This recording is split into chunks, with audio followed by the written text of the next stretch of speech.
कहानी की शुरुआत में हम मॉरिस नाम के एक कातिर चोर को देखते हैं, जिसे बैंक से चोरी के केस में पुलिस ने पकड़कर उम्र भर की कैद के लिए दुनिया की सबसे सिक्योर जेल अल्काट्राज में कैद करने के लिए ले जा रहे होते हैं। अल्काट्राज एक ऐसी जेल है जिसे समंदर के बीच एक छोटे से आइलैंड पर बनाया गया है, यानी अगर कोई कैदी जेल तोड़कर बाहर भी आता है तब भी वो भाग नहीं सकता, क्योंकि आगे उसका रास्ता पानी रोक लेता है। इसीलिए इस जेल को दुनिया का सबसे सिक्योर जेल का दर्जा हासिल था। यहाँ सिर्फ दुनिया के टॉप क्रिमिनल्स को रखा जाता, लेकिन जल्द ही इस जेल का रुतबा मिट्टी में मिलने वाला था, क्योंकि अब इस जेल में एंट्री हो चुकी थी फ्रैंक मॉरिस नाम के एक शातिर चोर की, जो पहले भी कई बार जेल तोड़कर भाग चुका है। लेकिन इस बार मॉरिस थोड़ा घबरा गया, क्योंकि ये जेल बहुत ही ज्यादा सिक्योर थी। मगर मॉरिस को यहाँ अपनी पूरी जिंदगी बिल्कुल भी नहीं बितानी थी। वो जल्द से जल्द इस जेल से भागना चाहता था। जेल में एंटर होते ही मॉरिस भाग जाने का सोचने लगा। मॉरिस को सर से पांव तक फुल चेकिंग करके उसे एक सेल में लॉक किया जाता है। एक गार्ड आकर मॉरिस से कहता है, वेलकम टू अल्काट्राज, और यहाँ से होती है असली कहानी शुरू। तभी अचानक एक बेल बजती है और सभी सेल के गेट्स ऑटोमेटिकली खुल जाते हैं। अफसर कैदियों को बाहर बुलाते हैं। इस जेल का डिसिप्लिन भी बहुत सख्त है। कैदियों को साफ सफाई और अपने टाइम पर सेल में जाने के रूल्स को फॉलो करना होता है। सब एक जैसा यूनिफॉर्म पहनकर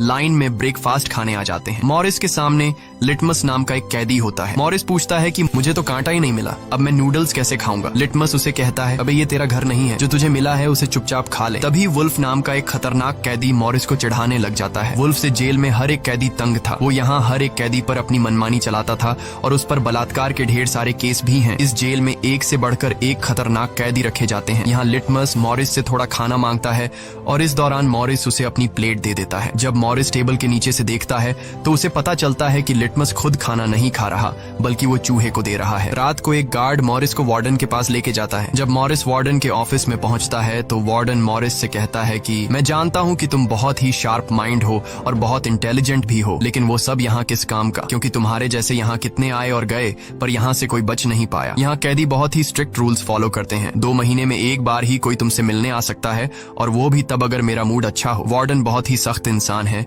जो जरा सी गलती पर भी कैदियों को बहुत ही स्ट्रिक्ट पनिशमेंट देता है। वार्डन कहता है, यहाँ से भागने का सोचना भी मत, नहीं तो तुम्हारे टुकड़े टुकड़े कर दिए जाएंगे। जिस पर मॉरिस जवाब देता है, नहीं सर, आपके होते हुए यहाँ से कौन भागने का सोच सकता है। लेकिन असल में पहले दिन से ही मॉरिस के दिमाग में यहाँ से भागने की प्लानिंग शुरू हो चुकी थी। इस दौरान मॉरिस मौका देखते ही वार्डन का नेल कटर चुरा लेता है, जो वैसे तो बहुत ही छोटी सी चीज थी, पर मॉरिस को पता था कि अल्काट्राज जैसे जेल में इस छोटे से नेल कटर से भी बहुत बड़ा काम लिया जा सकता है। मॉरिस वापस सेल में आते ही इस नेल कटर को बाइबल में छुपा देता है। अगले दिन बाथरूम में वुल्फ फिर मॉरिस को परेशान करने लगता है, पर इस बार मॉरिस उसे छोड़ने वाला नहीं था। अब मॉरिस अपना असली रूप दिखाता है और उसे पकड़कर उसकी खूब धुलाई करता है। वुल्फ को पीटने के बाद अब मॉरिस का पूरे जेल में एक अलग रुतबा बन गया। हर कोई मॉरिस से डरने लगा। इसके बाद मॉरिस को लाइब्रेरी में काम दिया जाता है। वहाँ इंग्लिश नाम के एक आदमी से उसकी मुलाकात हो जाती है। वो इस जेल का सीनियर कैदी है। इंग्लिश को भी 2 आदमियों के कत्ल की वजह से उम्र भर की कैद सुनाई गई थी। उसने इस जेल में अपनी आधी जिंदगी गुजार दी थी। वो इस जेल के चप्पे चप्पे से वाकिफ है। उसे जेल की हर बात की खबर रहती है। उसे यह भी पता होता है कि आज सुबह मॉरिस और वुल्फ की लड़ाई हुई थी। वो मॉरिस को कुछ किताबें देता है, जिन्हें मॉरिस को हर एक कैदी के सेल में पहुंचाना होता है। अगले सीन में खुले जगह को दिखाते हैं, जहां कैदी कोई न कोई गेम खेल रहे होते हैं। तभी वो डॉक नाम का एक आर्टिस्ट से मिलता है, जो खुद की पेंटिंग बना रहा होता है। डॉक एकदम सीधा साधा और डिसेंट इंसान है, जो कई सालों से यहाँ सजा काट रहा है। उसे पेंटिंग करने का बहुत ही शौक था और अपना ज्यादातर वक्त वो पेंटिंग में ही लगाता। डॉक का कहना था कि अल्काट्राज जैसी जेल में कोई भी पागल हो सकता है, पर उसकी पेंटिंग की वजह से अब तक उसका दिमाग नॉर्मली चल रहा है। मॉरिस डॉक से पूछता है कि इस पेंटिंग में ये फूल क्यों बना के रखा हुआ है, तुम्हारी शर्ट में ऐसा तो कुछ नहीं? डॉक कहता है कि यह मेरी खुशी है, जो सिर्फ पेंटिंग में है, मेरे मन में नहीं। उसके बाद मॉरिस जब अपने दाएं तरफ देखता है तो उसे ऊपर इंग्लिश दिखाई देता है। मॉरिस इंग्लिश की तरफ जाता है। जब मॉरिस उसके करीब जाता है तो उसके चेले मॉरिस को रोक देते हैं। तब इंग्लिश इशारा करता है कि अपना ही आदमी है, आने दो। मॉरिस उसके पास जाकर बैठ जाता है और तुरंत अपने दिल की बात छेड़ देता है। मॉरिस उससे कहता है कि यहाँ से बचने में आप मेरी मदद करेंगे। ये बात सुनकर इंग्लिश तो हंस पड़ता है। देखो बेटा, ये महज सिर्फ जेल नहीं है, ये हम सबकी कब्र है। यहाँ से निकलना है तो पहले हमें मरना पड़ेगा, तब जाके हमारी डेड बॉडी यहाँ से कब्रिस्तान तक पहुँच पाएगी। चलो मान भी लो कि तुम इन बड़ी दीवारों पर चढ़ भी गए और उसके बाद खतरनाक फोर्सेस को क्रॉस भी कर लिया और किसी जादुई शक्ति से तुम यहाँ के सैकड़ों गार्ड से बचकर जेल से बाहर भी निकल जाओ, तब भी यहाँ से भाग नहीं पाओगे, क्योंकि आगे तुम्हारा रास्ता समुंदर रोक लेगा। इसलिए टाइम बर्बाद मत करो और चुपचाप सजा काट लो, कम से कम जिंदा तो बचे रहोगे। लेकिन मॉरिस अपने इरादे का पक्का था, वो हर हाल में इस जेल से भागना चाहता था। उस रात एक अफसर मॉरिस को बताता है कि तुम्हें कल से कारपेंट्री का काम दिया गया है, 1 घंटे का 50 सेंट्स दिहाड़ी भी दी जाएगी। मॉरिस फौरन इस काम के लिए राजी हुआ, क्योंकि उसे लगा कि वहाँ उसे कोई ऐसा औजार मिल सकता है जिससे उसके भागने में काम आ सकता है। अगले दिन मॉरिस लिटमस से यहाँ से बचने का रास्ता पूछता है। लिटमस कहता है, अरे ये तो बहुत ही आसान है, हर सेल में एक एयर वेंट होता है, उसके जरिए तुम छत पर पहुंच सकते हो, वहाँ से शायद तुम बच पाओ। और मॉरिस की बातों पर मुस्कुराते हुए वहाँ से चला जाता है। तब डॉक मॉरिस को खबरदार कर देता है कि वुल्फ तुम्हारी तरफ आ रहा है। तभी वुल्फ मॉरिस पर चाकू से वार करने आता है। मॉरिस अपना कोट हाथ में लपेट कर उसके साथ लड़ने लग जाता है। इतने में एक गार्ड उसे रोकने आता है तो वुल्फ गार्ड पर भी चाकू से वार कर देता है। अब मामला बिगड़ जाता है और वॉच टावर का गार्ड शूट करने लगता है। तब जाकर मॉरिस और वुल्फ लड़ना बंद करते हैं। मॉरिस को पता नहीं था कि वॉच टावर पर भी एक गार्ड है। वो अब एक एक करके इस जेल की हर बात को नोटिस करने लग जाता है। मॉरिस और वुल्फ को गार्ड्स डी ब्लॉक में ले जाते हैं, जहाँ रात भर कैदियों को अंधेरे में रखकर टॉर्चर किया जाता है। ये एक ऐसा सेल था जहाँ कोई भी कैदी नहीं जाना चाहता था। जाने से पहले वुल्फ मॉरिस को धमकाता है कि बेटा तेरी मौत तो मेरे हाथों होगी। उस रात मॉरिस को तरह तरह के टॉर्चर्स सहने पड़ जाते हैं, जिससे उसकी हालत काफी खराब हो जाती है। 2 हफ्ते तक इस अंधेरे वाले सेल में रहने के बाद उसे वापस उसके सेल में लेके आते हैं, जहां लिटमस अपने पालतू चूहे से मॉरिस को एक नोट भेजता है जिसमें लिखा होता है, वेलकम बैक मॉरिस। एक दिन चार्ली नाम का एक नया कैदी आता है जिसे मॉरिस के पास वाले सेल में रखा जाता है। मॉरिस और चार्ली में जल्दी दोस्ती हो जाती है। मॉरिस फिर उसे अपने दूसरे दोस्तों से भी मिलवाता है। उसी समय वार्डन बिना किसी को बताए हर एक कैदी के सेल को चेक करता है। जब वो डॉग के सेल में जाता है तो डॉग के सेल में उसके बनाए हुए कई पेंटिंग्स होते हैं। वार्डन हैरान रह जाता है कि दिन ब दिन उसकी पेंटिंग तो बढ़ती जा रही है। डॉग ने वार्डन की पेंटिंग भी बना के रखी होती है। उसे देखकर वार्डन मुस्कुराने लग जाता है, लेकिन पता नहीं क्यों अगले दिन वार्डन डॉग के सेल में बनाई गई सभी पेंटिंग्स को बाहर फेंकने का गार्ड्स को ऑर्डर देता है। वार्डन के इस फैसले ने डॉग को अंदर से पूरी तरह तोड़ दिया, क्योंकि डॉग सिर्फ अपनी पेंटिंग के ही सहारे जिंदा था। वह अपने हर एक बनाए हुए पेंटिंग से बहुत प्यार करता था, क्योंकि यहाँ उसकी सिर्फ एक ही खुशी थी और वो भी उस बेचारे से छीन ली गई।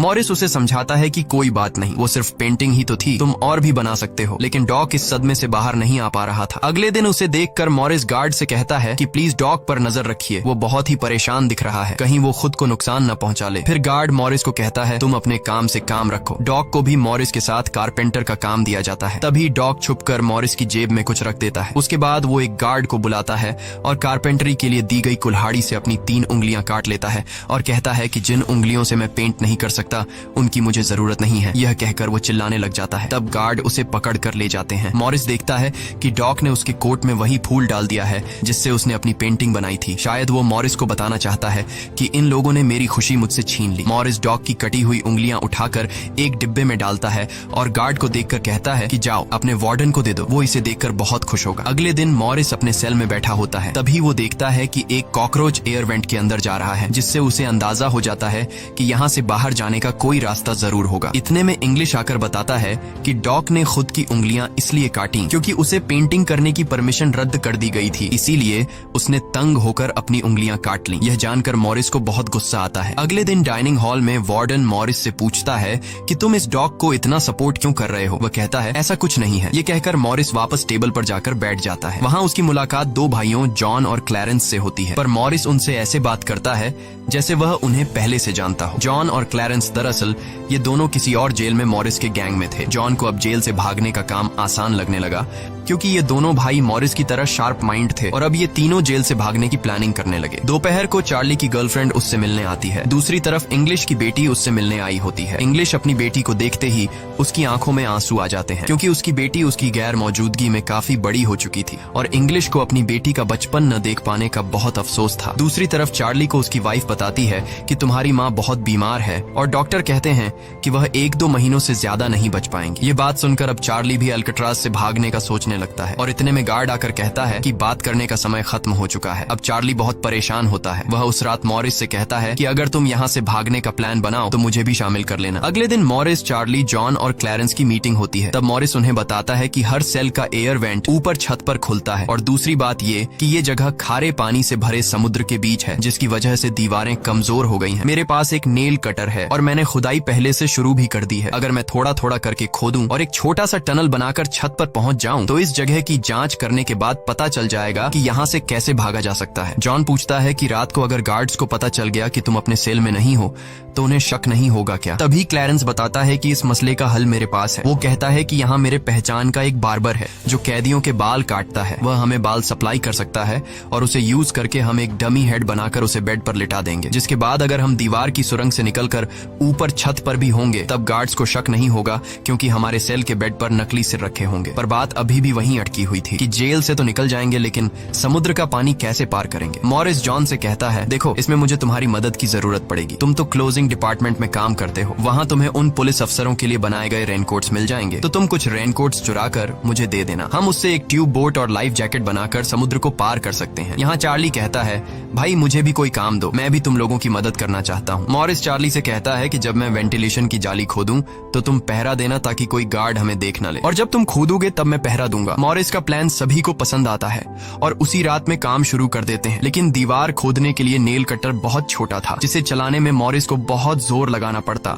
और मॉरिस को दीवार खोदने में काफी मुश्किल हो रही थी। उसके हाथ में कहीं छोटे भी आई, लेकिन वो धीरे धीरे उस होल को खोदने लगता है। अगले दिन वो खाने के टेबल पर अपने दोस्तों से कहता है कि मुझे खुदाई के लिए एक बड़े औजार की जरूरत है, नेल कटर से दीवार खुरेदना बहुत मुश्किल हो रहा है। तभी मॉरिस ने अपने हाथ में चम्मच को देखते हुए उसके दिमाग में एक आइडिया आया। वो जानबूझकर चम्मच को अपने जूते पर घिसकर उसे गंदा कर देता है। उसके बाद मॉरिस ने गार्ड को बुलाया और कहा कि ये चम्मच गंदा है, मुझे दूसरा चम्मच दो। बाकी लोगों ने भी गार्ड से उनका चम्मच बदलने की रिक्वेस्ट की। गार्ड को इसमें कोई गड़बड़ नहीं लगी और उसने फौरन चम्मच बदलने की इजाजत दे दी, जिसके बाद वह सीधा टेबल की तरफ बढ़ता है जहां एक और सिक्योरिटी गार्ड सीट पर बैठा होता है। पर जैसे ही वह टेबल पर रखे हुए चम्मच बदलने लगता है तो जॉन ने वहां मौजूद गार्ड को बातों में उलझा लिया, जिसका फायदा उठाते हुए मॉरिस ने एक के बजाय 2 चम्मच उठा लिए और एक को जेब में छुपाकर रख दिया, जिसके बाद वह सीधा अपने सेल में चला जाता है।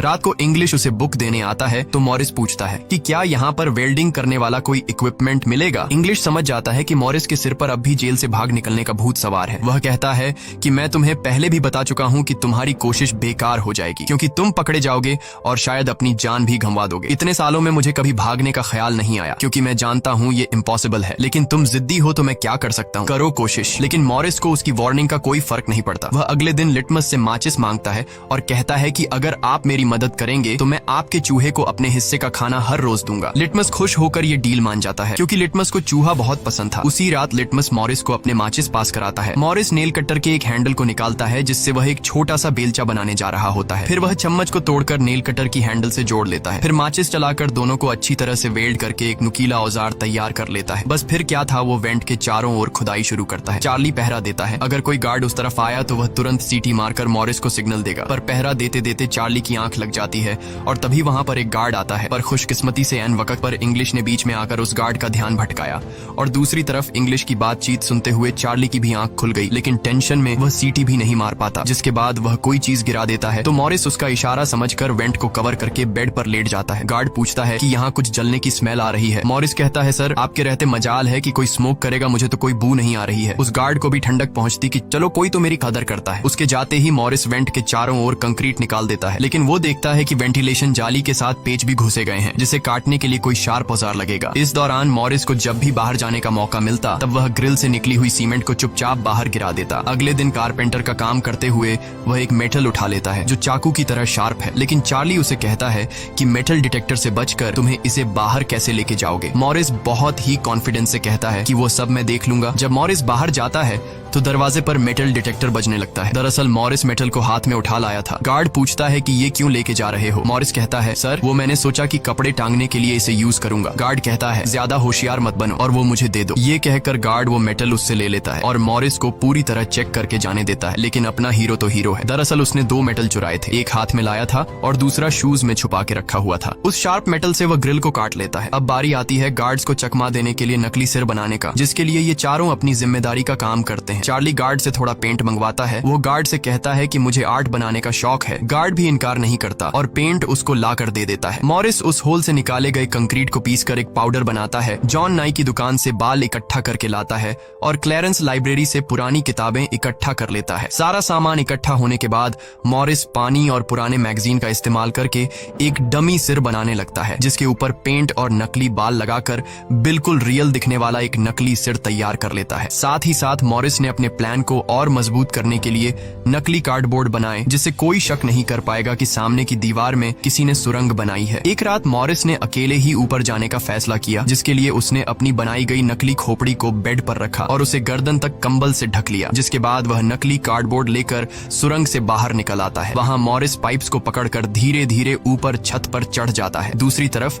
चार्ली बाहर पहरा दे रहा होता है। छत पर पहुंचने के बाद मॉरिस देखता है कि वहाँ ऊपर एक लोहे का ग्रिल है जिस तक वह कूद कर भी नहीं पहुंच पाता। इसी बीच एक गार्ड आता है और चार्ली से पूछता है कि इतनी देर रात तक तुम पेंट क्यों कर रहे हो और तुम्हारा दोस्त मॉरिस आज इतनी जल्दी क्यों सो गया। चार्ली कहता है कि जी सर, आज मॉरिस कारपेंट्री का काम करते हुए थक गया था, इसलिए वह जल्दी सो गया। तभी अचानक गार्ड के हाथ से उसकी लाठी नीचे गिर जाती है। उसे उठाते हुए वो देखता है कि मॉरिस के बाल बहुत अजीब दिख रहे हैं। अब चार्ली डर के मारे कांपने लगता है कि आज तो काम से गए। गार्ड मॉरिस के सेल के अंदर हाथ घुसाकर उसके बाल टच करता है तो मॉरिस पूछता है, क्या हुआ सर, मेरे बाल इतने खूबसूरत हैं क्या। लकीली एन वक्त पर मॉरिस नीचे आकर वहाँ लेट गया था। अगले दिन मॉरिस अपने साथियों को बताता है कि छत पर एक रास्ता है, लेकिन उसे एक ग्रिल से बांध के रखा हुआ है और वह ग्रिल बहुत ऊंचाई पर है। मुझे एक और साथी की मदद चाहिए। तब जॉन कहता है कि मैंने अपना वेंट पूरी तरह खोद दिया है, आज रात मैं भी वहाँ पहुँच जाऊंगा, दोनों मिलकर ग्रिल को खोलेंगे। उसी रात मॉरिस और जॉन अपने वेंट्स के जरिए छत पर पहुँच जाते हैं। जॉन मॉरिस को उठाता है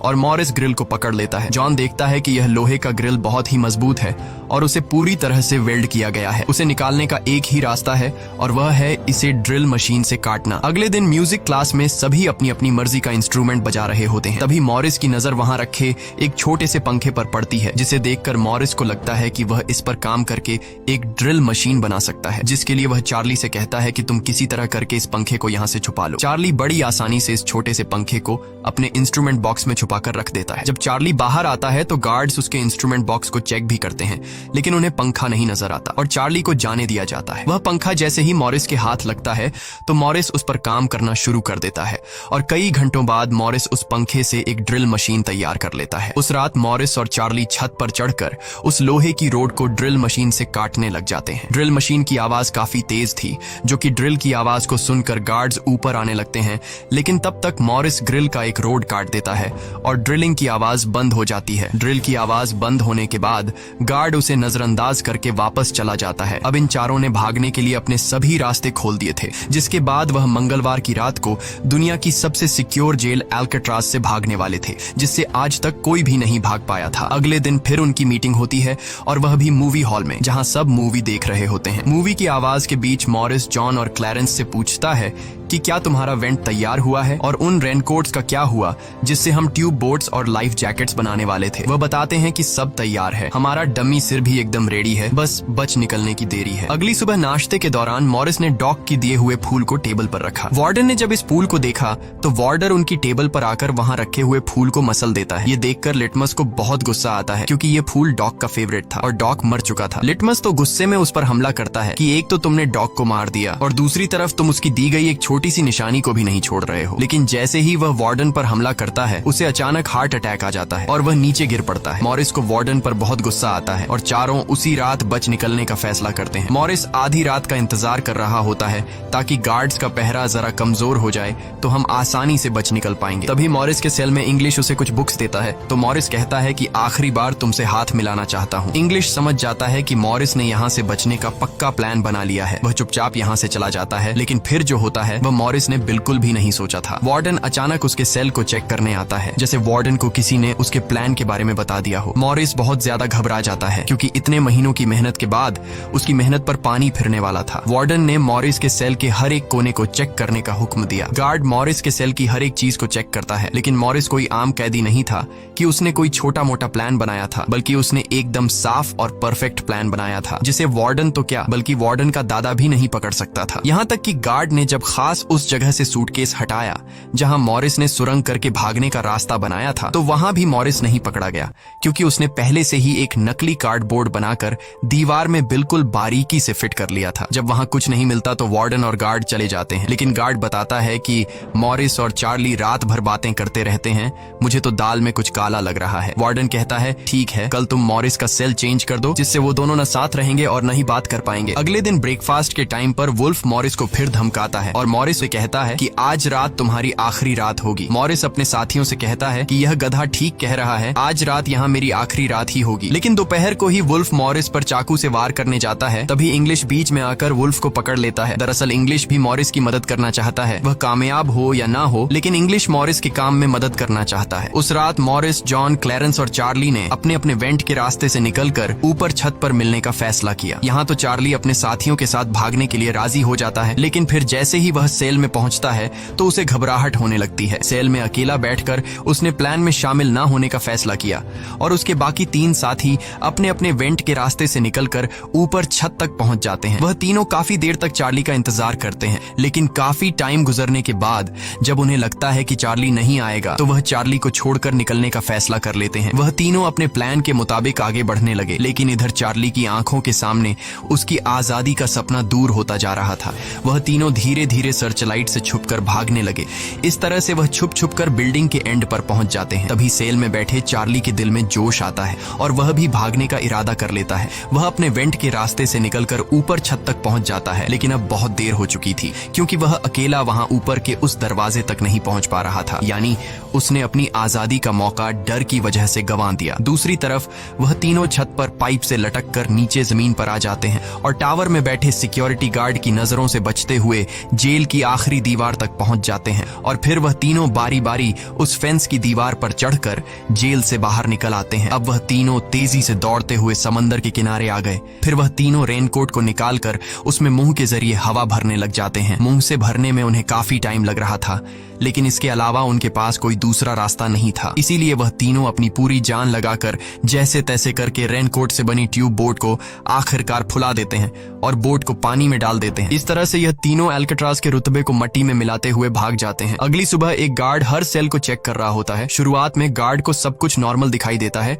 लेकिन जब वो चार्ली के पास पहुंचते हैं तो चार्ली अपने सेल में भूत की तरह खड़ा होता है और दिल ही दिल में खुद को ताने दे रहा होता है कि काश कल रात को थोड़ा सा हिम्मत जुटा लेता तो शायद बाकी लोगों के साथ बच निकल जाता। गार्ड पूछता है कि तुम्हारा दोस्त यह इतनी देर तक क्यों सो रहा है। यह कहकर वो मॉरिस के सेल में जाकर उसे आवाज देता है, लेकिन मॉरिस की तरफ से कोई जवाब नहीं मिलता तो गार्ड को गुस्सा आता है और वो सेल खोलकर उसे बालों से पकड़कर उठाने की कोशिश करता है। लेकिन जब गार्ड उसे जोर से ऊपर की तरफ खींचता है तो सिर नीचे गिर जाता है। यह देखकर गार्ड के पैरों तले जमीन ही खिसक गई, क्योंकि मॉरिस अब सेल में नहीं बल्कि बाहरी दुनिया के मजे ले रहा है। बेड पर तो उसने अपना डमी हेड छोड़ दिया था, जिसके बाद पूरे अल्काट्राज में सायरन बजने लग जाते हैं। पूरे जेल में यह बात फैल गई कि जेल से कुछ कैदी भाग चुके हैं, जिसके बाद वार्डन जेल के चप्पे चप्पे में उन तीनों को ढूंढने लगता है।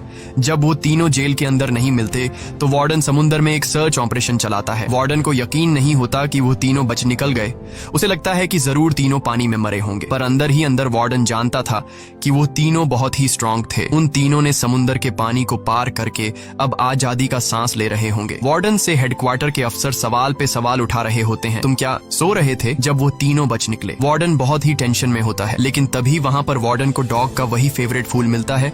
इसका मतलब ये था कि मॉरिस वार्डन से डॉग का बदला भी लेना चाहता था। तब सर्च टीम का हेड आकर बताता है कि सर, हर तरफ सर्च हो चुका है, लेकिन उनकी बॉडीज नहीं मिली। अब वार्डन अपनी नौकरी और खुद की इमेज बचाने के लिए उसे कहता है कि जैसा मैं कहता हूँ वैसे रिपोर्ट लिखो कि उन तीनों ने बचने की कोशिश की, लेकिन वो तीनों पानी में डूबकर मर गए। लेकिन वॉल्टन की इस बात पर किसी को भी भरोसा नहीं हुआ, जिसके बाद मॉरिस अल्काट्राज जेल तोड़ने से पूरी दुनिया में जीनियस के नाम से मशहूर हुआ। इस घटना के 1 साल के बाद अल्काट्राज जेल को बंद कर दिया गया, क्योंकि अब इसकी कोई गारंटी नहीं थी कि यहाँ से कोई बच नहीं सकता। इस तरह से सच्ची कहानी पर बनाई गई ये फिल्म खत्म हो जाती है। अगर वीडियो आपको अच्छी लगी हो तो हमारे चैनल को सब्सक्राइब और वीडियो को लाइक जरूर कीजिएगा।